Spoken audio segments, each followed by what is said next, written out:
Good morning, everyone. We're here live where we're talking about Black History Month, but of course, dating while Black here in Corpus Christi. In South Texas. Yeah. We have an expert panel here. Everybody's single, so they know exactly what we're talking about. Guys, thanks for being here with us. We really appreciate it.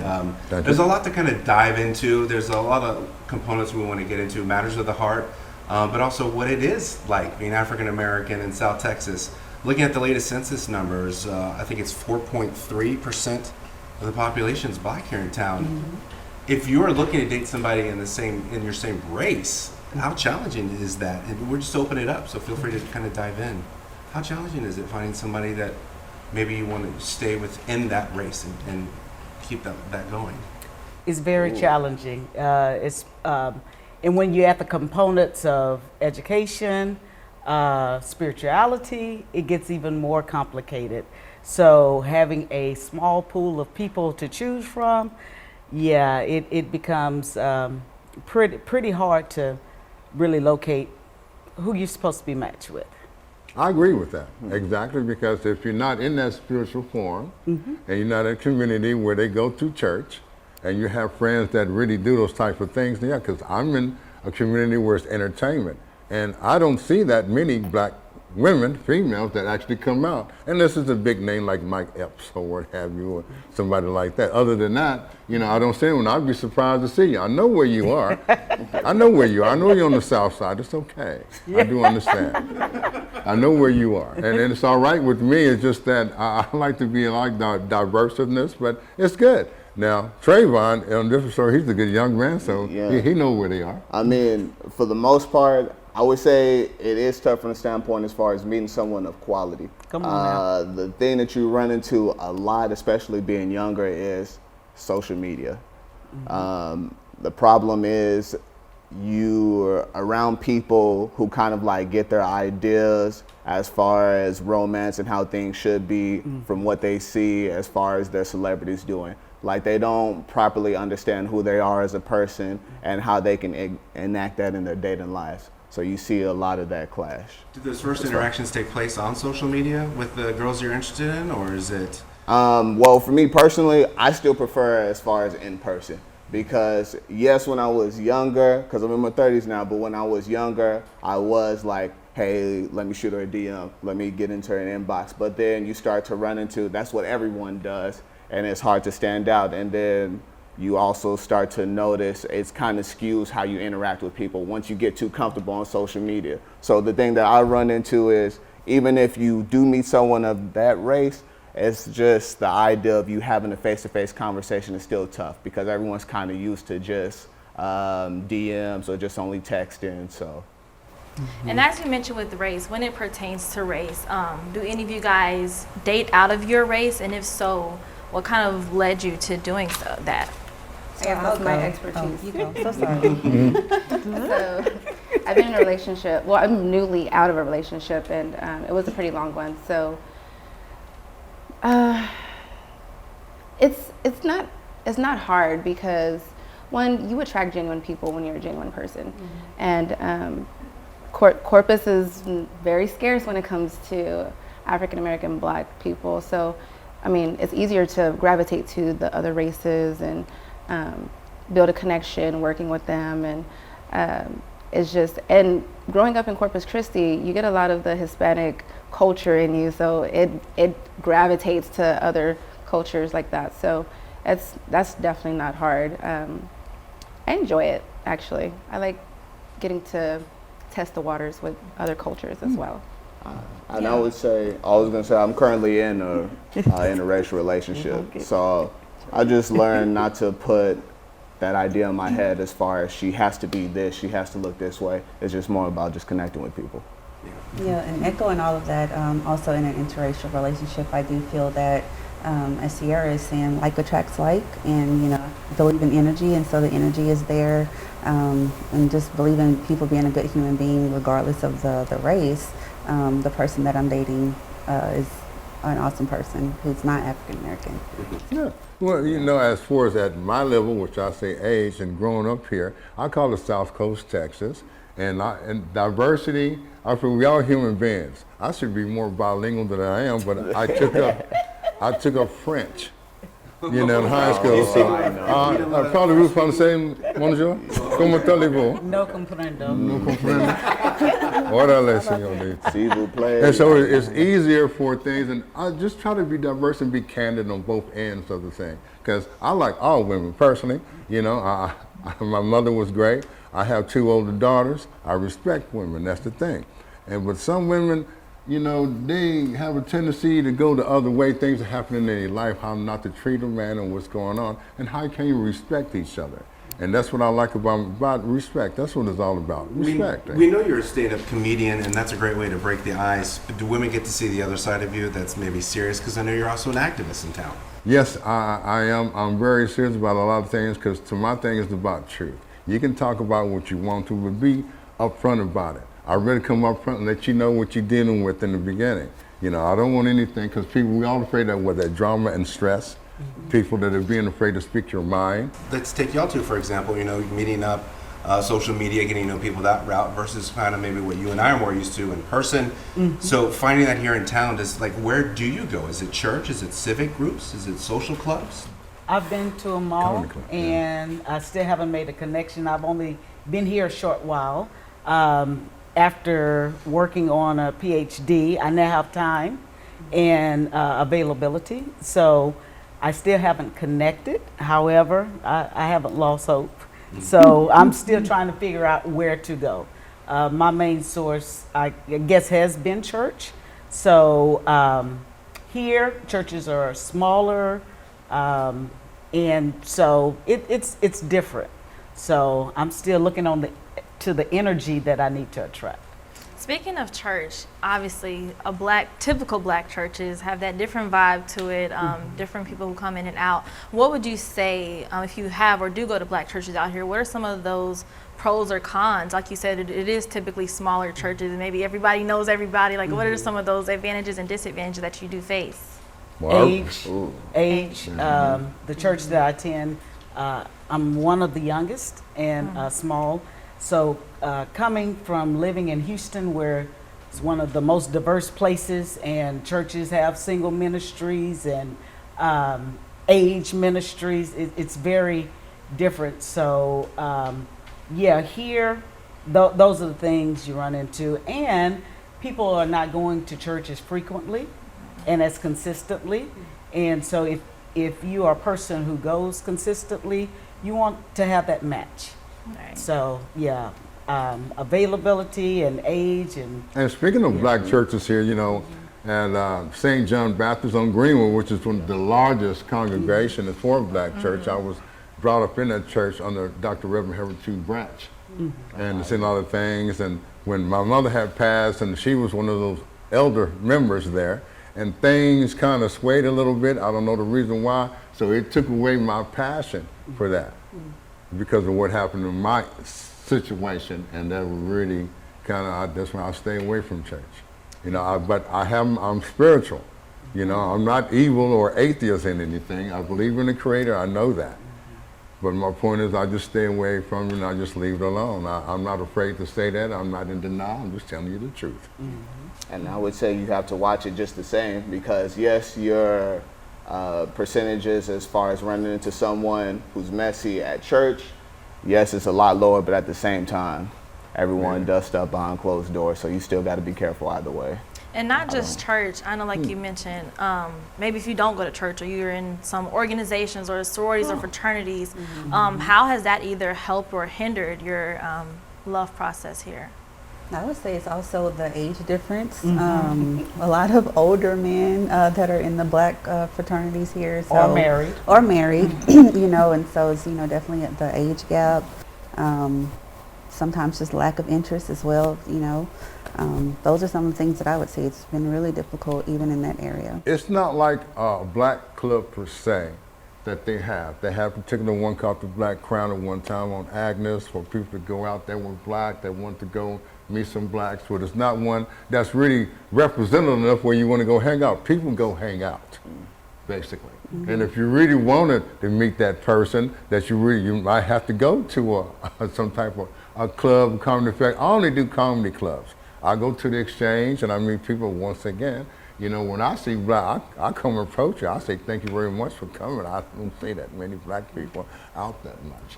You know, and I just want to interact with people. Because you know where you can be friends, because everybody's not your friend, but there's nothing wrong with networking and meeting people and see what you can move on. That's how things are. And to me, it's all about just being upfront, truth, and honest about in any type of relationship that you want. You know, you can feel better about it instead of just, because nowadays all kids want to do it, they call it roaching. Never. Have y'all heard of that term now? Not at all. Well, thank you. Y'all can do the research. I do my research. They don't call it like smash and they just don't. They call it roaching now.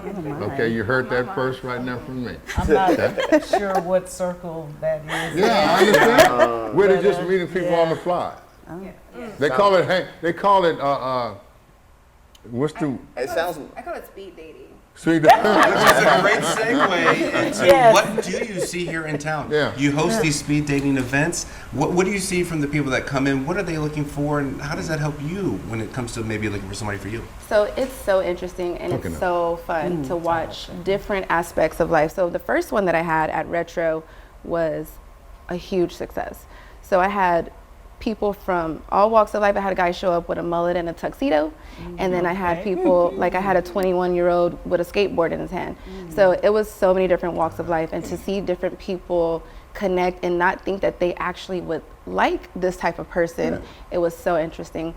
So now that I'm on my 7th one, I get messages all the time on, can you narrow it down? They want to do a senior citizen one. And I'm like, well, Senior citizen. I can do a senior citizen. What was the age? I was like, what age is Right. that? I might be in that. I know I am. I can start to break ages down, but I'm young, a little younger, but my ex is 45, so I'm like, well, you know, some of us like older men, some men like younger women, so it's kind of hard to like limit that. So I kind of just let everybody just show up, and whoever wants to participate. It actually is not only good for dating, but it's good for business, and it's good for all kinds of things. Connect. So maybe we don't connect on the level of, hey, you're my next partner, or let's go on a date, but oh, you work in the fashion industry, or you work in, I'm a nurse, so I meet people all the time. So you work in the medical field, hey, you may need a job.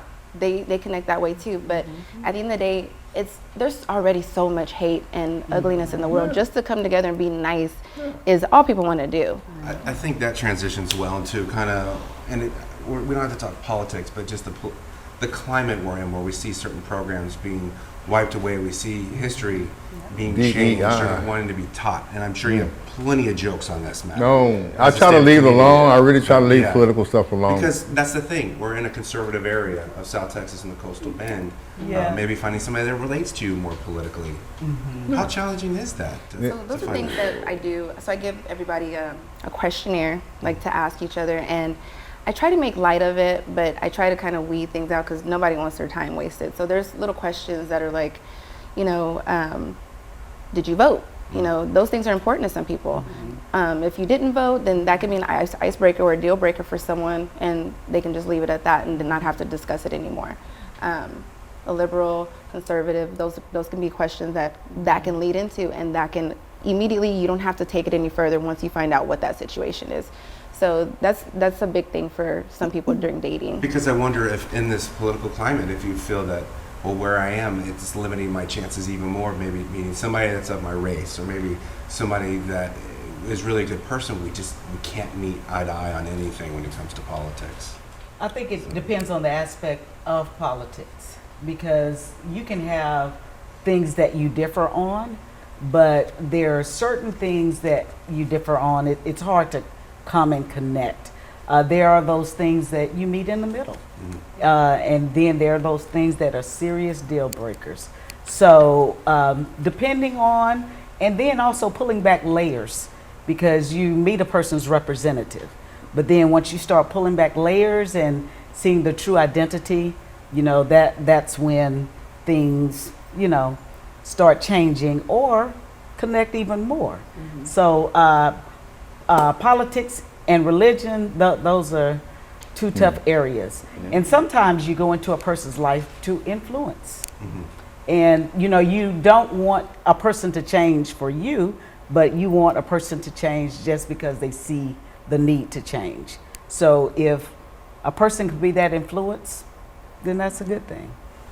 Now, I know a few of you have been here for quite some time, and you probably know about the the Black in Corpus Facebook page. Now, seeing that, like you said, you guys are smiling and laughing about that. Just noticing the growth, even me, I didn't even know there was that many Black people here until that Facebook page came. Indeed. But would you say, like, I know we said, like you said, sometimes social media does have a negative connotation with online and, social media, things like that. But with that Facebook page, what are some of the different ways you've been able to maybe alter your dating life, or now, like, you see a wider variety than what you've seen before? Ooh, I have not really interacted with I've been in a relationship, so yeah, that's one of those. I'm not on that particular page, because I'm old. I'm too old for that. I'm not saying I'm too old for it. It's just that I know where I'm at. I'm on cruise control. I'm staying in my lane. My turn signals do work because I have daughters, and my youngest daughter, she's 38. She's told me, she says, "Dad, if you get involved with a woman, she winds up pregnant, she's going to beat us up." And so I'm not willing to take that chance. So I'm looking for that 45 if you already through menopause stage. and that's it. I'm serious. That's how I feel. Because there's no, as an old 69-year-old trying to go hang out with a 25, 30. There's nothing wrong with it, mind you. Yeah. Okay, I'm not saying I wouldn't. I'm just saying I don't need to. I'm looking for somebody a little older, that's more secure in what you want to do, and just go about it that way. That's how I feel. Now, as a young man like him, if I was in my 20s and 30s, and these days and time. Well, what's interesting about that is nowadays I'd like to think we've come a far way away from where it's very acceptable for women to have a career. We've seen that with you. You've talked a little bit about that, but going out and striking out on your own before starting a family, being secure. My co-anchor in the morning, Barbie, she wanted a child, but she wanted to focus on her career first, as opposed to coming right out of the gate, have kids, start a family, and then you can figure it out. So how does that kind of factor in nowadays? Man, so that's a good one, because I see a lot of it can be intimidating to come across a successful Black woman or a successful woman in general. So I mean, I have my businesses, and then I work. I'm a nurse. I'm a wound care specialist. So I have everything going already. So I don't really need anything. I just want the companionship, and that's kind of scary to men, because men, especially dating Hispanic men here, they got an ego. I tell you, the machismo is something, but it's just they have to understand, and they have to know what they want, and if they can be secure in themselves and can handle somebody that has some success, and know that, as a woman, you still have to be feminine, and you still have to let the man lead and all that stuff. So those are things that I'm sure have to be able to pour out of somebody that has a lot going for themselves. But the man has to also be secure, and that's a big bump. That's a big bump. It is. You can't be, as a man, you can't be insecure of anything. If you have a woman that's at that level where she got her own, she really don't need you for your money. But what can you actually give her to make her feel good about herself, where she actually will give you love in return? Because she knows what she has. But if she's willing to give you that, then it's the way. But it's very hard. It's very hard, and you have to be that real truthful man. You can't be no bogus running man. And I can see that he's a good guy here, so he has problems. Oh, yeah. I know he does. No, yeah, but He has problems. but I was just gonna ask y'all in general, because that's the interesting thing that you said. And so the thing about women, I just wanted to ask y'all is, as y'all rise as far as improving your career and you go up a level, you start to kind of notice as far as your selection in men starts to shrink, correct? Yes. Because at the same time, you want someone who's doing well for themselves or on your level. So I was just curious as far as like the dynamic of dealing with that as you started to realize like over time, like, oh, this guy, I want him to be right here with me, and he still seems like he needs a little bit of growth. You know what? And okay, so it does narrow down your dating Yes. pool, but I am okay with that, because it weeds out all the riffraff, Yes. all the people that they're gonna know that your expectations are a little bit higher, and you ain't gonna play with it, and that's a big thing for me. Do not waste my time. I have kids, I have work, my time is money. So Yeah. if you're not gonna come and contribute to me mentally, emotionally, then yeah, no. no. You know, are they like being willing to rise to the occasion, even though there is the education, you know, also being a business owner, you know, having private practice, having all the degrees, you know, being successful, I would say, you know, being able to rise to that and still wanting to engage in life with you, meeting you at that standard. I think that's, you know, having to be that secure man who's willing to want to join you in that. And I was just, I'm sorry, you can go ahead. no, I was just gonna ask, like, have y'all been on dates where like y'all start talking about yourself, and like, do y'all kind of notice like the guy posturing up, or maybe he starts to talk about himself in a different way? Have like y'all? I've heard Well, of when it. I go on a date, Okay. I'll let you know. Okay. Okay. I've heard that it's Like, motivating. Like, oh, I want to start a business. That's something that you could help me with, since I want to start a business now. And I'm like, yeah, absolutely. Like, if you have the mindset that you want to do better, then let's do it. And I'll help you as much as I can. I will help thrive. I will help you thrive and help you get through whatever hoops I can. Just being a business owner and already knowing that whatever I can do on my end to make sure you're successful, we're going to be successful. So no, I've ran into men that are like, okay, like that makes me want to get myself together. Right. Yeah, The I curiosity, definitely have, wanting to know absolutely. more. How can they also rise to the occasion and even join you in some of those endeavors? Absolutely. That's usually what I've Because you never get too old to learn anything. And I know that. That's the reason why I like to observe this. I enjoy what we're doing now. It opens up to a lot more horizons for myself. And I'm just enjoying it. So I just want to say thank y'all each and one for this input. And with that, how do y'all see the future of dating in Corpus Christi? They say we're one of the fourth fastest growing cities, I guess, in the state. But Understand? We're the what do we eighth need? largest. What do we need here to make this more, I don't want to say attractive to people, but to kind of bring out those connections better and maybe find the one you love forever? I think people just need to be more open-minded. That is, people are so stuck in their ways and their area and their little group that they don't get out and actually meet other people and see what really is out there. Because Corpus has so much to offer. There's so many stigmas on Corpus, but Corpus is beautiful and it's like there's so much going on, and most people don't get to see it because they're stuck on one side.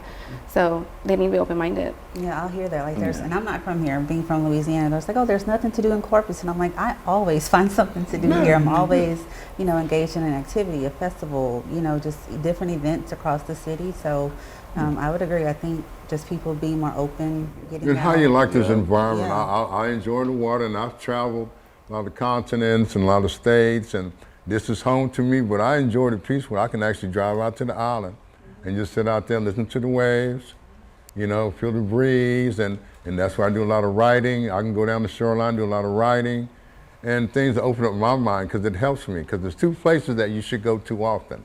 One that heals you and one that inspires you. The ballpark heals me. That's my sanctuary. Comedy inspires me with a lot of the young people that I come in contact with, business owners, a lot of things are going on, and I'm on stealth mode because I don't put a lot out there on social media. I just, when you find out, that's what I'm doing, and that's what I'm doing. People say, how do you interact? And they say, I do not market myself. Well, you know, I'm really not, I'm kind of old school like that, but I will step it up a little bit more. But I always give people the encourage, do what you want to do to help you feel better, because only you can help you feel better about whatever it is. We all have low days, bad days. To me, that's when you stay to yourself, then snap out of it. But also you look to see, well, what is it here that would attract someone in my age range and my experience, my expertise to connect. And so when you look at that, it's really about exposure. Are you exposed to what's going on? And what we also see is people come, but then they leave. You know, they're not planted here to retire. So you have that transient who comes and then leaves, and so you have those situations, but having the accessibility to what's going on. Sure, we're going to leave you with the last word on this. Okay. The future of dating here in South Texas, in Corpus Christi. Where do you see it going? Where do I see it going? I